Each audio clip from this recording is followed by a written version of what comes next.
North Carolina's news leader. This is News 13 on Mine 40 at 10. Right now, flooding continues to be the main problem across the mountains. At least one community in Buncombe County had to be evacuated. Some highways are shut down because of debris, and we are under a flood watch through Thursday morning. As more rain moves into our area, we're keeping a close eye on where it's heading next, how long it's going to stick around, and how much rain we can expect in the coming days. Roads are still pretty slick, so if you need to get out, remember to put plenty of distance between you and other vehicles. And heed those warning signs about flooded roads. Do not drive around barricades. Now, because of the flooding and the road conditions, Henderson County Schools tweeted a message earlier saying it'll run on a 2-hour delay tomorrow morning. There's also more than 1,600 people in Buncombe County now without power. We have live team coverage with crews standing by in some of the hardest hit areas. But first, let's check in with Chief Meteorologist Jason Boyer. And Jason, we're not out of the woods just yet. Not quite yet, not for a long while. There's good news, there's bad news. The good news is we're getting a significant lull in areas through the French Broad River Valley. That includes Asheville, Buncombe County, and Henderson County, as well as Transylvania County. Bad news, it continues to rain in these areas east, and it is just relentless rainfall now into McDowell County, Rutherford County. Look at the yellow and orange here coming up from the south. That is torrential rainfall falling on saturated ground, all of its runoff, all of this going right into the creeks and streams that are already bank full or even over their banks. So more flooding. Flash flooding, a big concern tonight. Old Fort, Marion, West Marion, over to Morganton, and south of there into the northwest corner of Rutherford County. That includes Chimney Rock, Lake Lure. We'll zoom in on some of these areas. This is Highway 70 out of Old Fort connecting to 221. All of these areas, possibility of flooded roadways near there. Already getting reports of some landslides and mudslides in that area too, as all that runoff continues to slide down those slopes into the Catawba River, which is flooding, by the way, in many areas. Lake Lure, we have the Broad River high as well. Possibility of more flooding along the Broad River and the tributaries there. And look at all this heavy rain south into the Spartanburg area. More of that to come northward. So flash flood watches through 8 o'clock tomorrow morning, or I should say 8 o'clock Thursday morning, for all of these areas in western North Carolina, the upstate, back over Tennessee as well. Rain coverage is numerous to scattered overnight tonight, and then back to numerous again tomorrow with a lot of heavy rain and thunderstorms likely. We'll talk more about rain totals and how much more could fall in just a bit. Our live team coverage continues now, though, with News 13's Darren Botello, who is in McDowell County, a hard-hit area tonight. Yeah, and Jason, conditions have gotten worse since we got here just a couple hours ago. And we're being told right now there's a DOT truck involved with a swift water rescue, so we're keeping a close eye on that. We'll have more information on that coming up at 11, but you can certainly see why they set up this shelter here in downtown Old Fort. It sounded like long thunder. Michelle Buchanan was hearing. It was just a continuous rumble that lasted a little bit too long. The sound of a mudslide on the road she lives off of. We've been having an enormous amount of rain, and it's been coming in little bouts and then huge bouts. And the land gave way, and a huge tree fell straight down and took all of the rock with it, and has 80 blocked for the second time today. Without knowing what's next, I pay a lot more attention. You know, this road is very curvy, and if you are going 30 miles an hour in the rain and you come around to a dead stop, that's what it is. It's a dead stop. driving conditions on this roadway became more dangerous. It came around to a tree in the road, you know, because the rocks came down, you'll end up in the creek. If you're on a bike, you get some air time. Woo! Falling in the air, more rain filling up rivers, lakes, and streams, endangering houses like this one on Cane Creek Road where water surrounded a house. The water was rising very high. It was like the dogs were even in the water trying to jump the fence. So Kelly Ramsey and her mother called emergency responders who made sure the woman got out safely. She came out and got in the van, and then they loaded the dogs up. With neighbors waiting for this rain and flooding to let up after days of dealing with this.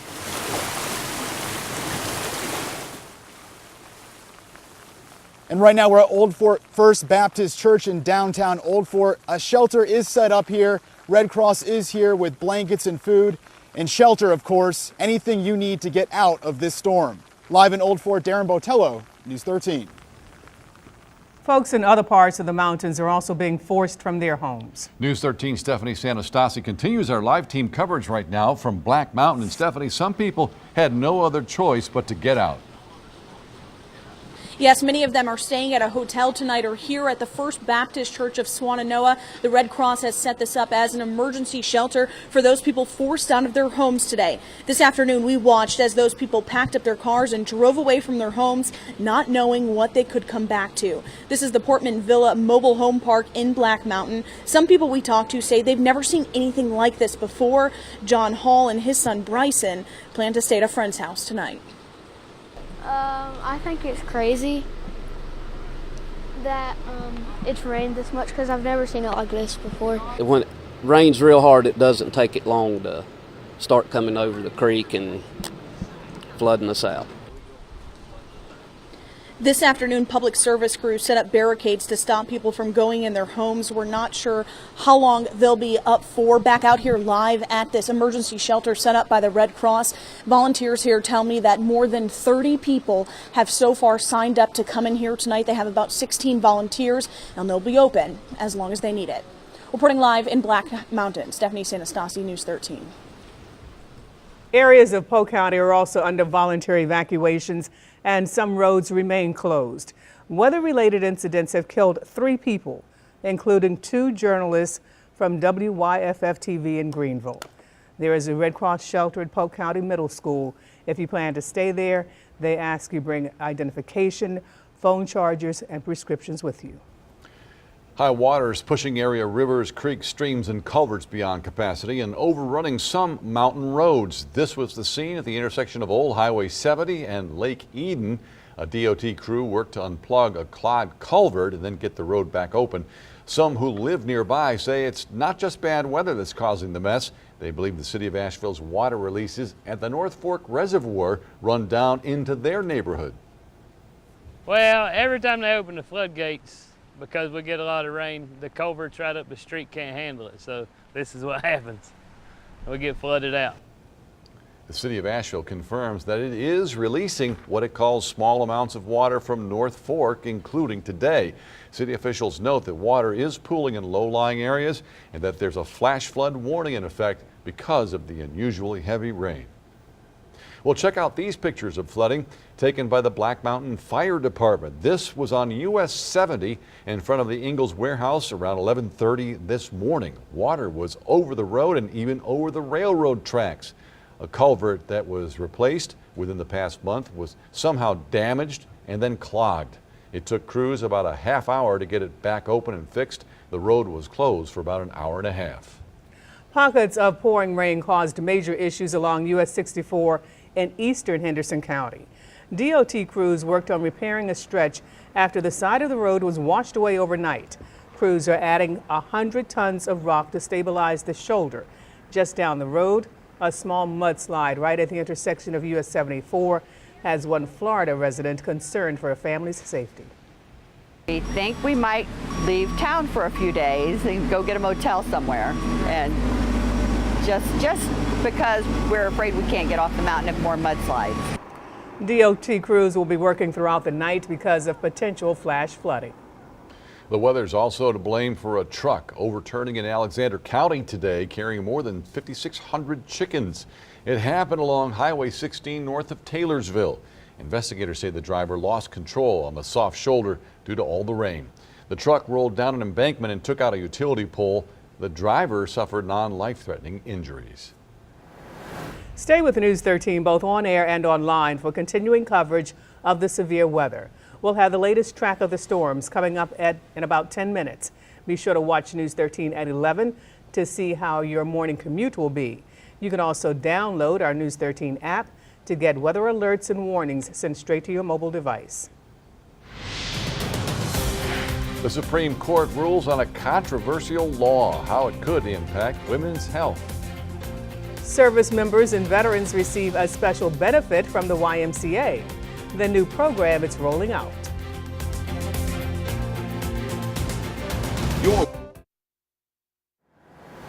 All new at 10, the meeting between the U.S. and North Korea is still in limbo. Circa's Russ Reed takes a look at the latest developments between the two countries. We're doing very well in terms of the summit with North Korea.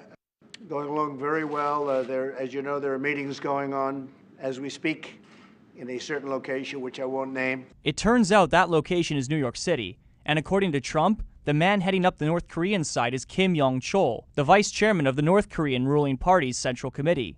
Kim is the former head of North Korea's military intelligence service and is rumored to be the mastermind behind the Sony Pictures hack. He has also been heavily involved in relations with South Korea.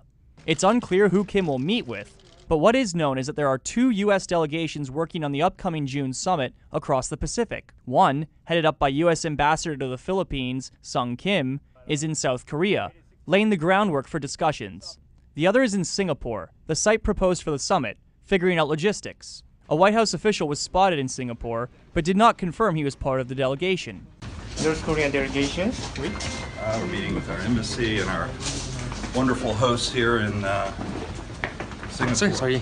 South Korean President Moon Jae-in also laid some groundwork this weekend with a surprise meeting with North Korea's Kim Jong-un. President Trump will also meet with Japanese President Shinzo Abe prior to the summit, whose country was under threat last year from North Korean missile tests.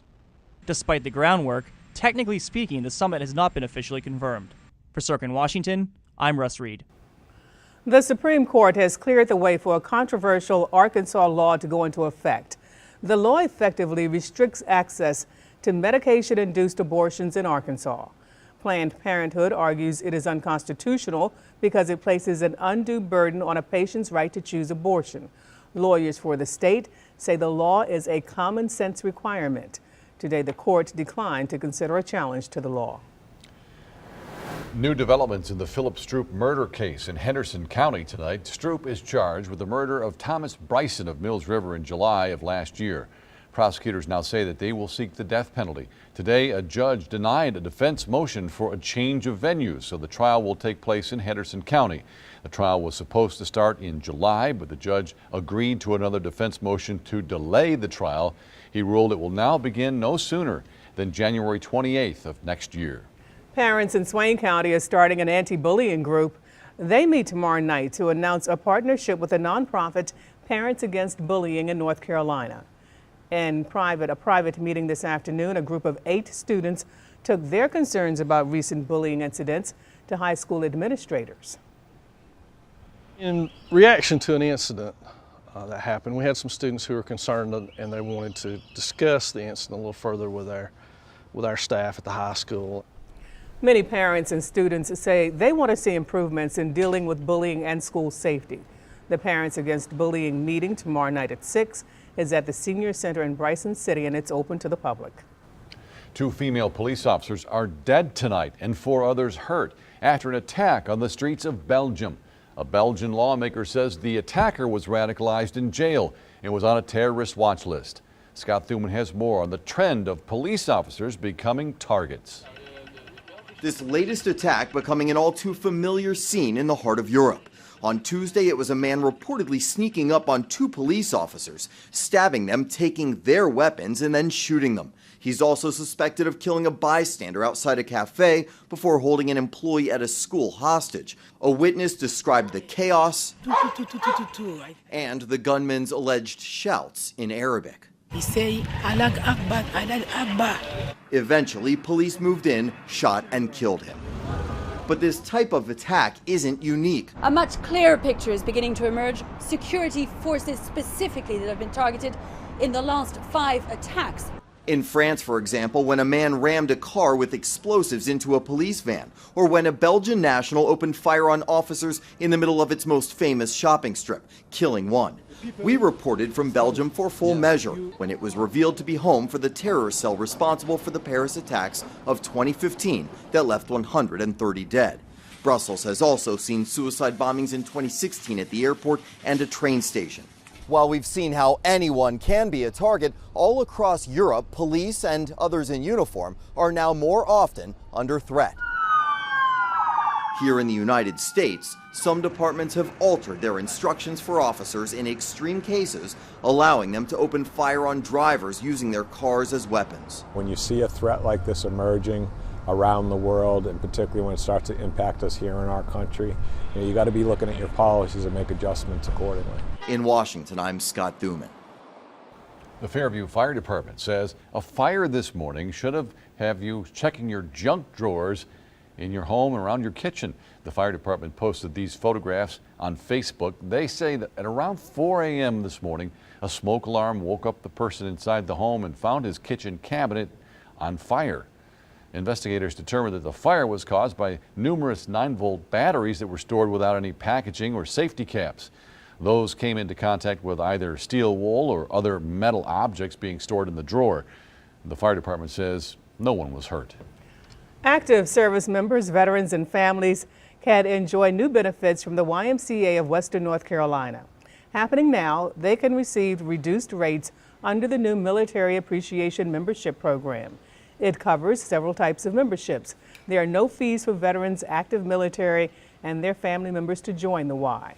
Applications are available at any YMCA location to get the military appreciation rate. We have an update now on the 43rd annual assaults on Mount Mitchell and Marion races. More than 1,000 cyclists participated in the events. The course is nearly 103 miles long and is considered one of the most intense cycling experiences in the Southeast. Cyclists started in downtown Spartanburg and then rode there either to Marion or the top of Mount Mitchell summit. That's quite a ride, too. Yes. Whew. Tires you out looking at it. Yeah, well, no one's riding outside on a bicycle, at least not in this weather. No, this rain is creating some dangerous situations. Yeah, some of these rain totals, very life-threatening situation now unfolding in portions of the eastern foothills. We're talking McDowell County, including Rutherford County. And we're not out of the woods completely in Asheville, Buncombe County, or Henderson County, even though the rain has taken a lull here for a while. We still have more rain coming. In fact, you can see our southern mountains getting in on the act now with some heavy rain coming out of northeast Georgia. But we still have flash flood warnings out for these areas. Buncombe County, Henderson, Polk, Rutherford, McDowell County. These are all out until 11 o'clock this evening, so about another 45 minutes on those. And they may be extended, maybe not for Asheville and Buncombe County, but east into McDowell County as more heavy rains coming up from the south and southeast. You can see this band of very heavy rain stretched from Rutherford County all the way up into McDowell County. We already have mudslides and landslides being reported along I-40 in McDowell County. That's shut down the interstate in those areas around mile marker 67. We confirmed that. And we have that heavy rain lifting up towards Yancey County. So even though you're not in a flash flood warning, you have the potential for flash flooding because the flash flood watch is out for Yancey and Mitchell counties all the way through Thursday morning. Surge of rain coming in right now. This is the worst case scenario for these areas. Over a foot of rain has fallen in many places since 2 weeks ago on May 15th when all this heavy rain began to fall across the area. And many places will end up with 20 inches or more before the month is through. All right, look at the heavy rain down here too in the upstate. Can't leave you out there in Spartanburg or Cherokee County. But in the next couple of hours, you'll notice a lot of attention out here over the western part of the viewing area and more attention here on the eastern side. But other than that, right through the middle of the Blue Ridge, it looks pretty much on the quiet side. Look at the rainfall tallies here. This is 2 to 3 inches of rain that have fallen in the last couple of hours over southwestern portions of Rutherford County. Of course, a way to keep up to date and certainly have those alerts come to you, download our free weather app. Just type WLOS in the App Store. You'll get the latest radar, track rain, plus all those latest watches and warnings when you set your location. That's a good thing to have. All right, Tyson Furniture bus stop forecast 60s in the morning, chance of rain throughout the day. It looks like heavier rain by drop-off, 77 degrees by then. And there are your rain totals so far since May 15th. It's been impressive amounts throughout the foothills, certainly hit hardest. And the 1 hour period of rain that we would need to cause flash flooding is only 1 inch to 1.5 inches, folks. And we're getting that tonight. We're getting that tomorrow. 1.5 to 2 inches in 3 hours and 2 to 2.5 inches in 6 hours. And that is easily attainable in these amounts of rain. Notice through Friday morning, we could have another 4 to 5 inches of rain in some of these blue areas. That includes all of those locations that have already been saturated by the rainfall recently along the Continental Divide east of town. Numerous showers and storms tomorrow and again Thursday. Back to scattered on Friday. Only a few expected Saturday. And then we get drier still into the next part of next week. Notice this in the morning, though. There's 7 a.m. Heavy rain coming through. There's 12 o'clock. Lunchtime, still some pockets of heavy rain. 3 o'clock in the afternoon, it's going to get pretty active all the way into the rush hour home tomorrow. So a lot to watch. 60s were lows tonight. It'll be mild and muggy out there with some fog. Heads up there. 70s tomorrow in the most part of the mountains. We'll see 80s south into the upstate. And your 7-day forecast includes more rain Thursday. Much less rain into the weekend and early next week with highs in the 80s for your weekend. And certainly you don't want to overlook the standing water in the road because there's so much puddling and ponding of water. You can lose control of your car really easily and wind up in a creek or a river or stream. And every situation's different. If you've been through flooding before and you think, I've been through this, all right, I can go across that water. No. Don't do it. Turn around, don't drown. It's just too dangerous. Well, in tonight's See It Send It, Stevie Jones sent us this shot of a squirrel showing off its acrobatic moves, trying to get some bird seed. He's flying through the sky there. Well, you can send us your pictures through our website at WLOS.com, or you can use our News 13 app. Just click on See It, Send It, and then submit the pictures to one of the featured categories. ABC cancels the hit show Roseanne, the social media post that sparked the move. And tonight on News 13 at 11, facial recognition technology. Is it being used to track your habits without you knowing it? Don't miss our special report.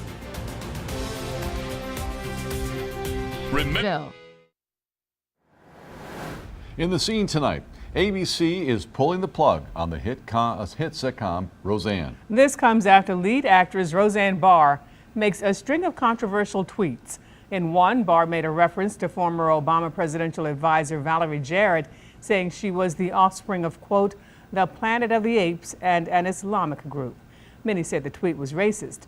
Barr later deleted the tweet and apologized, but ABC still decided to cancel the show.